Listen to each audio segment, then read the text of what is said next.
तो बड़ा फुल बड़ा खूबसूरत नज़ारा, प्यारा नज़ारा, रात का अंधेरा। माशाल्लाह माशाल्लाह।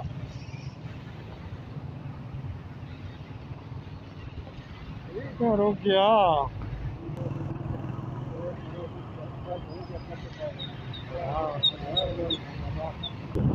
कमरा खड़ा टिकटॉक को ना तो बच्चा के लिए नहीं।